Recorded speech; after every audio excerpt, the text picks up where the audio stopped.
può accadere in un'azienda che ci sia un cambio di leadership. Certo. Quindi si necessita di una pianificazione. Certo, è un punto molto importante questo, perché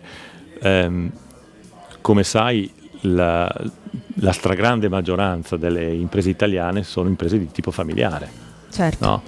E tradizione, per carità, è un punto di forza, naturalmente. Significa che è lungo.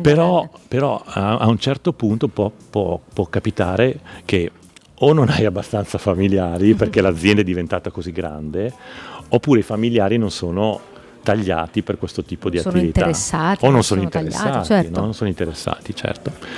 E allora magari bisogna fare entrare in azienda un manager, una persona che è un grande professionista, ma che non fa parte della famiglia. E questo è un punto molto delicato. E un modo per evitare che ci siano delle situazioni difficili è quello di chiarire molto bene quali sono i valori dell'azienda con il manager. Certo. No, quali sono i valori fondamentali, quelli su cui non c'è discussione, e quali altri invece possono essere ritenuti facoltativi.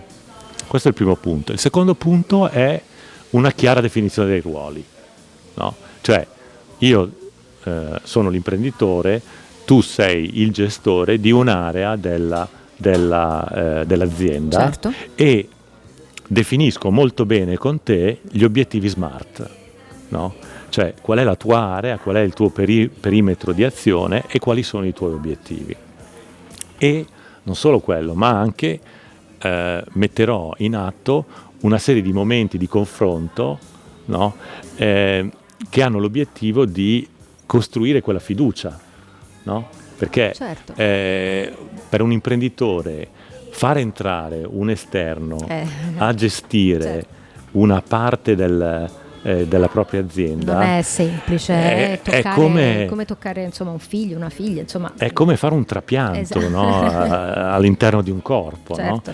No? Per cui per evitare il rigetto allora bisogna creare questo momento, questa fiducia, no? Questa fiducia reciproca, certo. E la fiducia nasce dal definire bene i paletti e dal vedere che la cosa comincia a funzionare e vedere di coinvolgere la persona, di ascoltarla, di dargli anche qualche suggerimento, perché chiaramente l'imprenditore ha una storia, certo. ha un'esperienza e quindi va diciamo trasferita alla persona che subentra in azienda. Anche lì le faccio una domanda, ci sarà l'imprenditore che in qualche modo magari cerca un nuovo imprenditore a cui lasciare la sua azienda a sua immagine e somiglianza? È impossibile, e quindi in qualche modo bisogna anche lì ci sarà non dico un cambio di passo, perché poi gli obiettivi dell'azienda sono quelli e quelli magari si devono raggiungere, però un'impronta, sarà un'impronta diversa magari, no? E non bisogna avere paura di questo. No, assolutamente, anche perché il manager esterno può portare un valore aggiunto, esatto. che non fa parte